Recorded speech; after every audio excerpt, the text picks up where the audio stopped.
my side.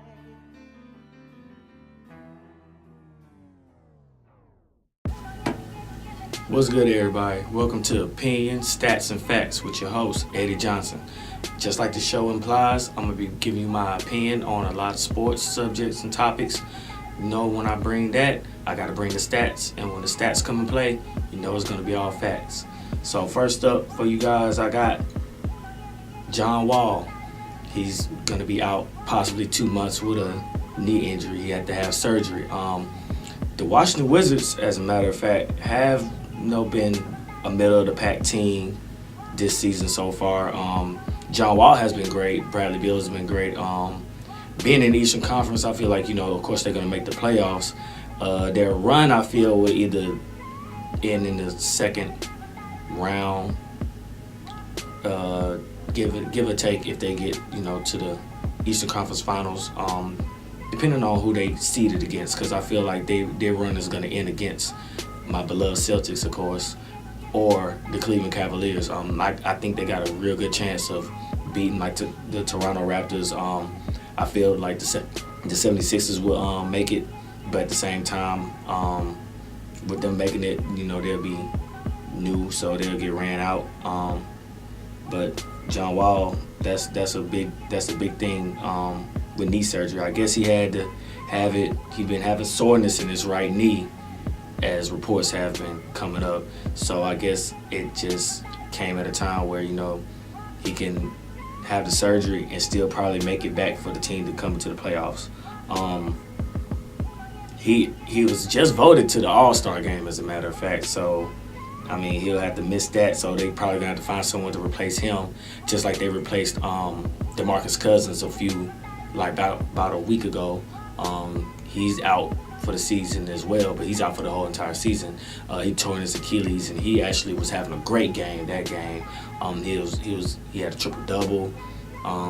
He was on his way to win, and I feel bad for a lot of injuries that's happening around the league at the moment, because stuff like that happens. Of course you don't want to see no one get injured, but somebody like DeMarcus Cousins, who I believe is the best center in the league at the moment right now, and he's having a great year. He was having one of his best seasons being down there in New Orleans. And for him to, being paired with Anthony Davis, it looked like that team is primed to go to the playoffs with Boogie, in tow for his first playoff appearance. And for him to go down now, it seems like their chances is going to be very, very slim of making the playoffs. And I don't know. A lot of people are saying, since Boogie wouldn't make it, should they blow up the Pelicans? Is Anthony Davis going to want to go somewhere else? And, of course, that was Boogie's contract year. So he's going to still be looking for a max, which I still feel like he deserves the max. But coming back from Achilles tear, we saw it happen with Wesley Matthews. He demanded a max. And, of course, the Mavericks gave him that. But, he still haven't been the same impact player that he was back in Portland before the injury.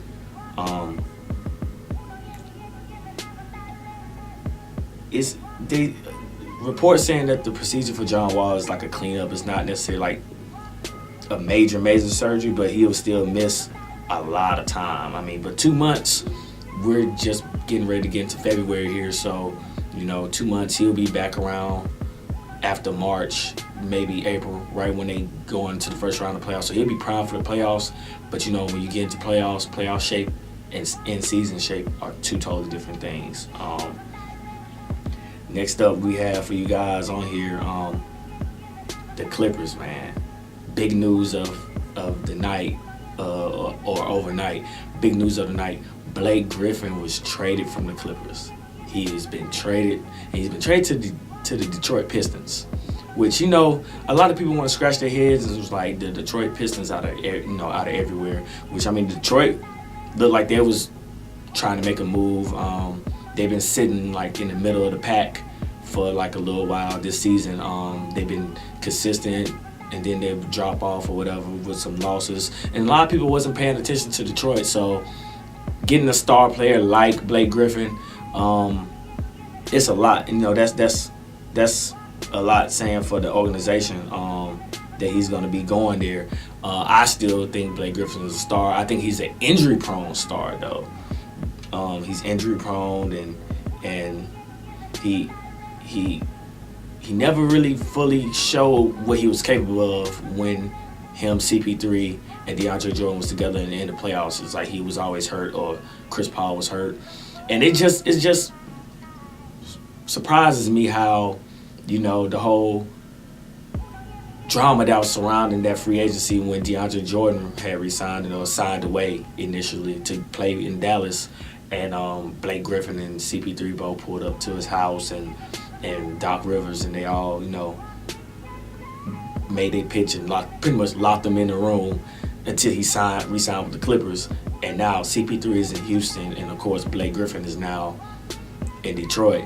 The Clippers organization, in my opinion, is all in just dysfunction right now. Doc Rivers not only being the coach, but he's the GM too. It looked like they're blowing up the whole team, and probably gonna start young and fresh and in rebuild mode right now, because I think Lou Williams is also on the market, and DeAndre Jordan been trade rumors been circulating around him as of late too for a while. So it's gonna be tough to see what Lou Williams and DeAndre Jordan end up, especially if they're blowing this up. But Blake Griffin was traded for Tobias Harris, Avery Bradley, which he'll be able to rejoin his old coach Doc Rivers from the Celtics when he played. Avery Bradley, Boban Marjanovic, a first-round pick and a second-round pick, and in return for the Pistons, along with Blake Griffin, they got Bryce Johnson and Willie Reed. So it's going to be interesting, because now we're seeing a major player from the Western Conference get traded to the Eastern Conference. So now let's see how that shifts up and help put Detroit higher in the standings over Milwaukee or something, and see if they can make it into the playoffs. Right off back, I want to say I don't think nobody won that trade. Blake Griffin he's been injured a little bit too this season or whatever, but I don't know. It's only time will tell. I know the Clippers are definitely not making the playoffs this year now, so I can't sit here and say they're a winner or a loser. They blowing up their team, so they out the conversation. But as far as Detroit, if Detroit make a run and kind of do similarly well with Blake Griffin being there, only time will tell. Only time will tell. Next up, man, is we got to talk. If we're going to keep this basketball thing going on, because we are a prime basketball season, I'm going to talk about the Cleveland Cavaliers. I mean, a lot of people, they've been in turmoil. They've been just ridiculous, man.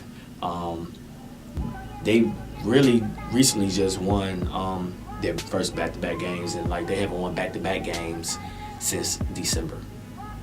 So that just shows how bad Cleveland has been lately. The perennial favorites to win, or at least come to the finals again to go against the Warriors, which I still have the Warriors beating whoever comes out the East. I'm a Celtics fan. I love my Celtics. I believe we actually gonna get to the NBA Finals, only to lose to the Warriors in 5 games. I do believe we're gonna get one game at least. Come on, I believe in my Celtics, and that's without Gordon Hayward. Next year, we'll discuss next year. But as of now, a lot of people are saying, Isaiah Thomas is not fitting with the team. Kevin Love is being used as a scapegoat for the team's frustrations. Head coach Tyronn Lue is saying that he's going to do lineup changes, which, he made his lineup change recently, and brought IT off the bench, I believe, and that's where they won their back-to-backs games. And, Cleveland, when you got a team with LeBron James on it, you can never really count them out. But at the same time, in my opinion, which, goes with the title of the show, LeBron can be passive-aggressive, one of the greatest players ever, but he's a passive-aggressive dude. And him and management, upper-level management like Dan Gilbert, the owner of the Cleveland Cavaliers, I don't think they sitting too well in a relationship. I think his teammate relationship is not good, but a lot of people, want to say that he doesn't have any help. Before the season started and the way that team looked on paper, everyone was like, okay, especially after the Kyrie trade, everybody was saying that Cleveland pretty much won that trade. They were saying Isaiah Thomas and Kyrie Irving was pretty much interchangeable. They was the same player. And plus, they got added more because they got Jay Crowder because he was a defensive specialist and could hit threes, from the corner, catch and shoot. So, on paper, it looked like everyone was fine with Cleveland, even with Derrick Rose being there. Derrick Rose, done Derrick Rose things, which he left the team for a while, came back, but he's still not playing. Of course, IT was, he had a hip injury, so he still was rehabbing at the time, but they still was optimistic. Dwayne Wade was there. These are guys that, that got a good reputation in the league or known in the league for, putting their thing down. So they're respected. So a lot of people looked at that lineup and was like, Cleveland is going to make it back again. And we're going to see how Kyrie works now without LeBron James. The Celtics have the best record in the East at the moment. Playing good basketball. Our rookie, Jason Tatum, is doing good. And, the Celtics are still thriving. They're finding their identity. I think the identity never really changed since Isaiah Thomas has been traded. But I feel like that team is more solid, while Cleveland has been going through ups and downs. Now, everyone is saying once the playoffs hit, LeBron is a different animal. We all have witnessed this. We all have witnessed he's a different animal when it comes to playoffs. And it seems like Cleveland can flip a switch and they're back on. But at the same time, this year seems so different because they used to do that during the season. They could flip a switch and just annihilate teams. Now, it looked like they flipped the switch, but they're not flipping anything. They're still struggling. So it's gonna be interesting to see how they turn out with their situation in Cleveland. I'm hearing trade rumors. A lot of people want to say that they're gonna try to go out for the market to get DeAndre Jordan for rim protection because their defense is bottom shelf, pretty much at the bottom, almost at the bottom of the league. It's going to be interesting to see how that plays out, especially with the trade deadline coming up in early February. I think it ends February 7th. So a big move probably in Cleveland's way is going to head. I heard Kemba Walker, which I don't think the Charlotte Hornets is going to do that. The owner being Michael Jordan, I don't think Michael Jordan is going to help LeBron's team and get Cleveland and get that point guard at all. They're just in a lot of turmoil, man. Especially, and it's Isaiah Thomas. He's trying to find his niche with the team, trying to go back to scoring. Plus, he's in contract year, so he's trying to play to let people know that he's still worth that max that he was, screaming about last year. So it's going to be interesting to see how they turn out. It's going to be very, very, very interesting.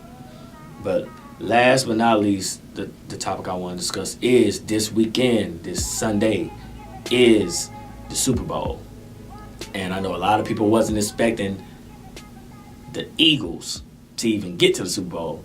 Being a Steelers fan myself, being a Steelers fan, I thought my Steelers was going to get there. I didn't want Tom Brady to get there. But he's there, and he's going to be going for his sixth ring against the Philadelphia Eagles, who have yet to ever win a Super Bowl, if I'm not mistaken. The Eagles, they went 13-3, and I actually am going for the Eagles to win. To win the Super Bowl is crazy. It might sound, you never know. It's always been the craziest teams to beat Tom Brady. History shows Eli beat him twice, and everyone would say that New York at the time wasn't a better team than the Patriots. So maybe history will fall into the Eagles' hands this year, and they will win. Tom Brady, being Tom Brady, playing and beating the Jaguars the way that they did for that comeback victory, where they won by 4. Yeah, 29-24. That's 5. So when they hit that comeback, as soon as the fourth quarter hit and I was watching the game, I was saying to myself, it's fourth quarter. Tom Brady is going to make something happen. This is the fourth quarter. The entire fourth quarter is just his quarter. They could be doing bad the whole game. As soon as the fourth quarter hit and he looks up and see that 4 and see the time, it's just that switch turns on for him. So, and he managed to get through and get that game. It's just gonna be so interesting to see how this game turns out. I've been hearing a lot of people say they might not watch the game because it's not gonna be exciting. They feel the Patriots are just gonna bulldoze through the Eagles. The Eagles actually got some good defense. I know they're not with their starting quarterback at the moment, but the backup has been doing good. I mean, got them to the point where they're now with the Super Bowl. So it's going to be very, very fun. And I'm going to be watching the game as well just to see how this turns out. So Super Bowl prediction, I actually do have the Eagles winning 27-23. I feel like they'll hold the Patriots to 23. I'm not saying bucket, but opinion, stats and facts. Opinion, the Eagles will beat the Patriots 27 to 23. And that's all for you guys. Hope you guys enjoy the show. Be back next time, same spot, same place, same time. This is Opinions, Stats, and Facts. I'm your host, Eddie Johnson. See you guys next time.